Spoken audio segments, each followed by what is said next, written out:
Hello, myself Anurag Srivastava and I am from BSc first year and I am here for discussing the topic that is provided by our sir, that is hydrogen bonding. So first of all, we are going to discuss what is bond. Means in our chemistry we discuss two types of bond. First one is chemical bond and second one is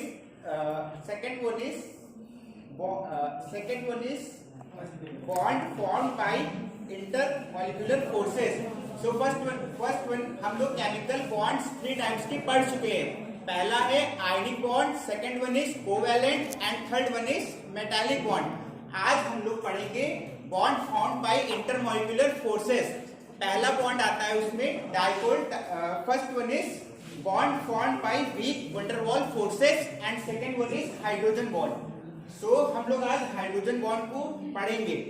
ये जो मैंने classification बताया ये इसलिए बताया कि hydrogen bond आखिर आया कहाँ से. So first of all bond जो केमिस्ट्री में होते हैं वो 4 टाइप्स के होते हैं. पहला है वीक बॉन्ड जिसकी एनर्जी जो होती है वो 0 से लेकर के 17 किलो जूल तक होती है. Second one is moderate bond.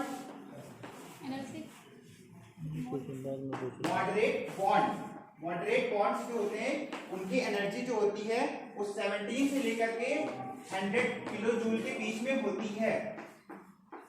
Third one is strong bond. Strong bonds जो होते हैं उनकी एनर्जी 100 से लेकर के 440 के बीच तक हो सकती है. And last one is very strong bond जो कि सबसे ज्यादा स्ट्रॉन्ग होते हैं. उनमें हम आयनिक बॉन्ड्स को लेते हैं, वो भी हम बताएंगे. 250 से लेकर के 1000 के बीच में होती है. तो हमारा जो मॉडरेट बॉन्ड होता है उसके अंडर में हम लोग पढ़ते हैं हाइड्रोजन बॉन्ड को. कई लोग पूछते हैं कि हाइड्रोजन बॉन्ड कोवैलेंट बॉन्ड कह सकते हैं उसको? बिल्कुल नहीं कह सकते. मॉडरेट बॉन्ड के अंडर में हम लोग हाइड्रोजन बॉन्डिंग को पढ़ते हैं. स्ट्रॉन्ग बॉन्ड्स के अंडर में हम लोग कोवैलेंट बॉन्ड को पढ़ते हैं. और जो हमारा वेरी स्ट्रॉन्ग बॉन्ड होता है जो सबसे ज्यादा हमारी केमिस्ट्री में स्ट्रॉन्गेस्ट बॉन्ड माना जाता है उसको उनका आयनिक बॉन्ड उसको हम बोलते हैं. ठीक है, अब हम लोग चलते हैं अपने मेन कॉन्सेप्ट पे, that is hydrogen bonding.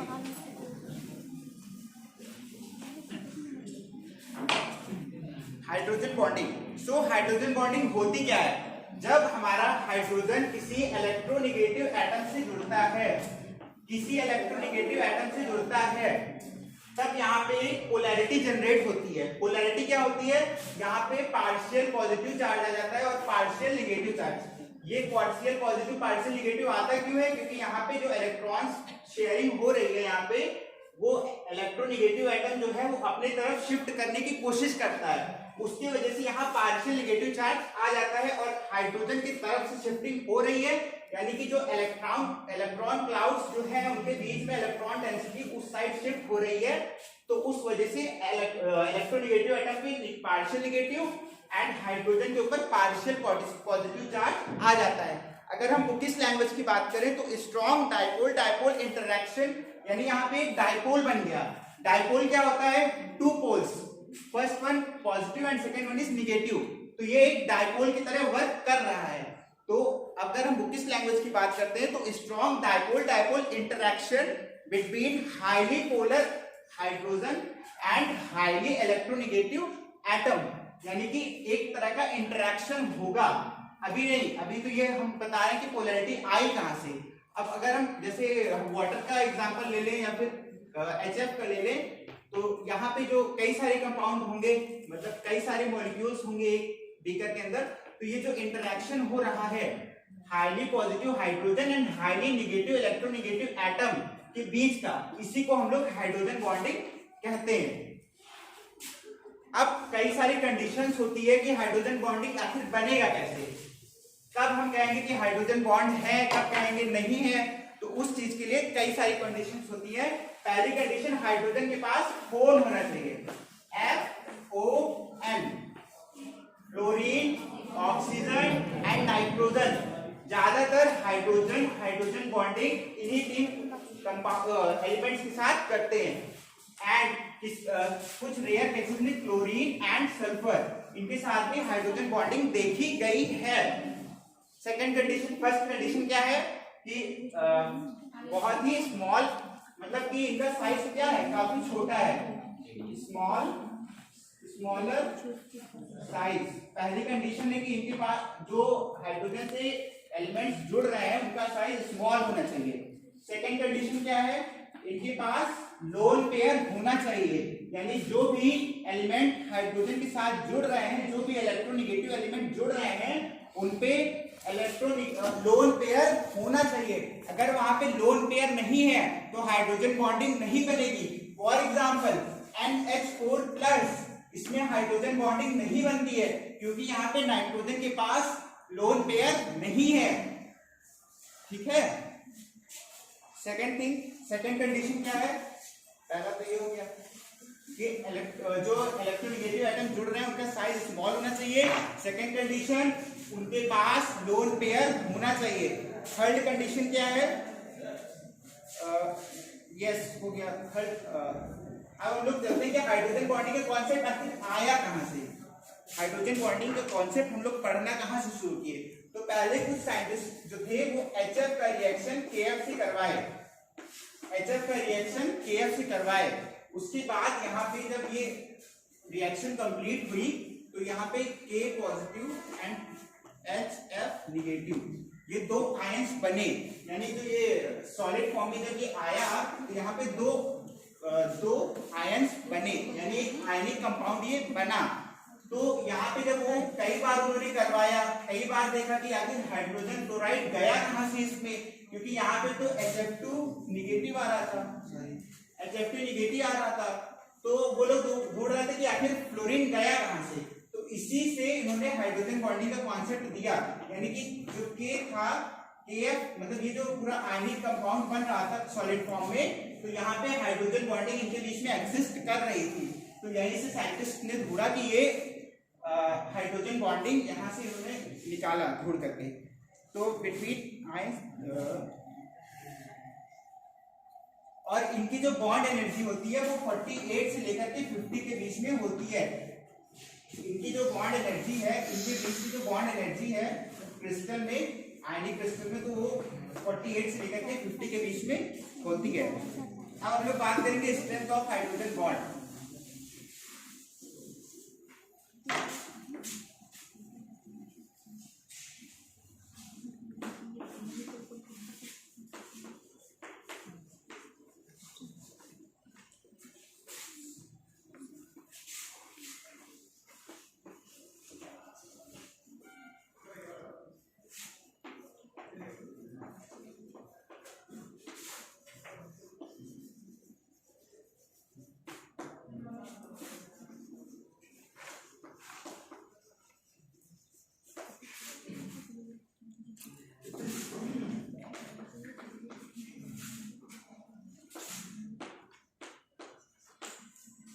Strength का मतलब होता है कि हाइड्रोजन बॉन्ड की पावर क्या होती है।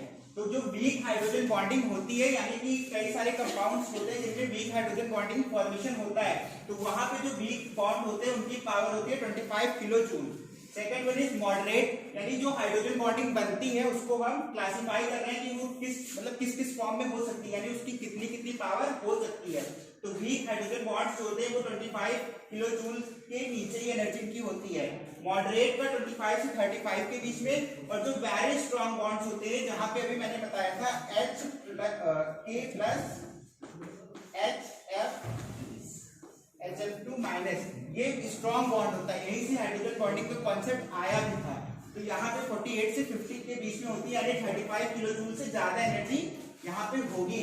अमोनिया में जो होता है वो 5 के आसपास होता है kilo joule, 5 kilo joule strength होती है इसकी। अच्छा, आप बहुत सारे लोग कहते हैं वाटर में, जैसे हम बात करते हैं कि वाटर में हाइड्रोजन बॉन्ड फॉर्मेशन होता है, तो बहुत लोग कहते हैं कि हाइड्रोजन बॉन्ड को हम कोवैलेंट बॉन्ड क्यों नहीं कह देते। जैसे वाटर का एग्जांपल हम लेते हैं तो कहते हैं कि हाइड्रोजन बॉन्ड की वजह से ही वाटर लिक्विड फॉर्म में एग्जिस्ट कर रहा है।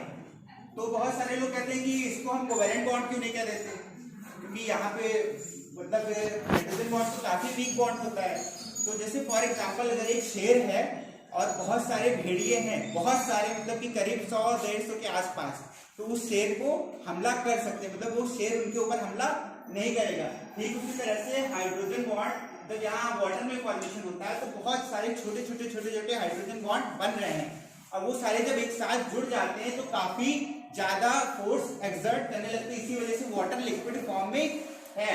अच्छा, इसी वजह से वाटर जो है वो लिक्विड फॉर्म में पाया जाता है। नाउ वाटर की जो हाइड्रोजन बॉन्डिंग, वाटर के अंदर अगर हाइड्रोजन बॉन्ड नहीं बनेंगे, अगर वाटर के अंदर हाइड्रोजन बॉन्ड नहीं बनते तो वाटर का जो बॉइलिंग पॉइंट जो हम लोग 100 डिग्री सेल्सियस पढ़ते आ रहे हैं स्टार्टिंग से, वो कहीं माइनस में होता। फॉर एग्जांपल -10 डिग्री सेल्सियस या इसी के आसपास होता, अगर वाटर के अंदर हाइड्रोजन बॉन्ड फॉर्मेशन नहीं होता तो।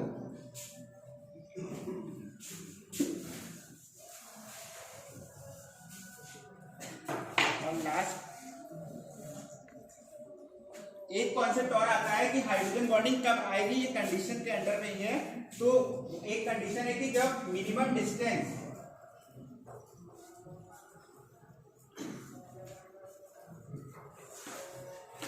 2.4 एंगस्ट्रॉम होनी चाहिए दो कंपाउंड के बीच में, और मैक्सिमम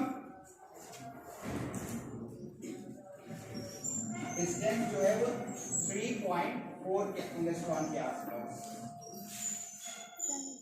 हाँ, मैक्सिमम 3.4, यानी कि जब दो कंपाउंड हाइड्रोजन बॉन्ड फॉर्मेशन कर रहे हैं तो अगर इनके बीच की डिस्टेंस 2.4 से कम है तो वहां पे हाइड्रोजन बॉन्ड फॉर्मेशन नहीं होगा, और अगर ज्यादा है तो भी हाइड्रोजन बॉन्ड फॉर्मेशन नहीं होगा।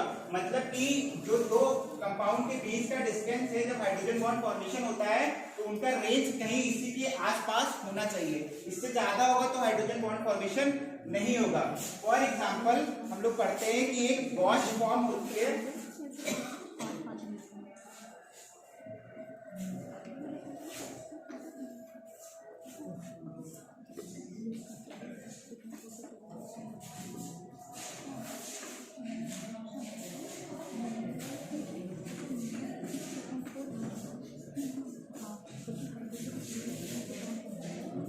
इस फॉर्म को गॉश फॉर्म बोलते हैं, गॉश फॉर्म।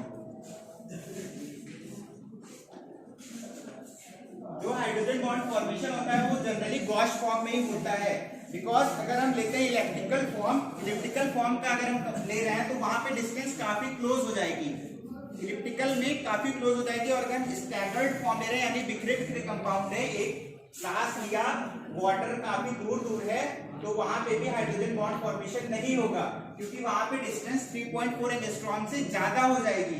इस वजह से वहां पे भी हाइड्रोजन बॉन्ड फॉर्मेशन नहीं होता। जनरली जो हाइड्रोजन बॉन्ड फॉर्मेशन कंपाउंड्स में देखा जाता है वो इसी फॉर्म में होता है, गॉश फॉर्म में, यानी कंपाउंड्स जो होते हैं वो इसी फॉर्म में अरेंज होते हैं। लास्ट टॉपिक कि हाइड्रोजन बॉन्ड कितने टाइप के होते हैं। तो first one is inter molecular hydrogen bond and second one is intra hydrogen molecular bond.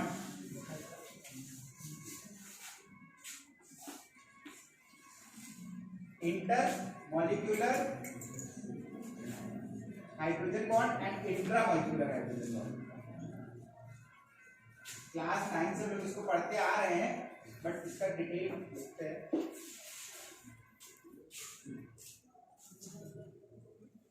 Inter molecular hydrogen bond जो होती है उसमें दो अलग अलग कंपाउंड के बीच में बॉन्ड बनता है, दो अलग अलग मॉलिक्यूल्स के बीच में।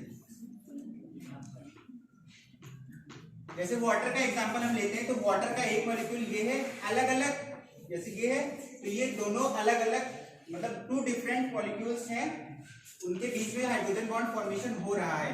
मतलब कि एक जब हम इंट्रा की बात करते हैं तो हम अपना हाथ ऐसे पकड़ लेते हैं, ये इंट्रा मॉलिक्यूलर हाइड्रोजन बॉन्डिंग है, और हम इंटर मॉलिक्यूलर की बात करेंगे तो एक दूसरे का सभी लोग ऐसे चेन फॉर्मेशन करेंगे तो उस टाइप से इंटर मॉलिक्यूलर हाइड्रोजन बॉन्ड होता है।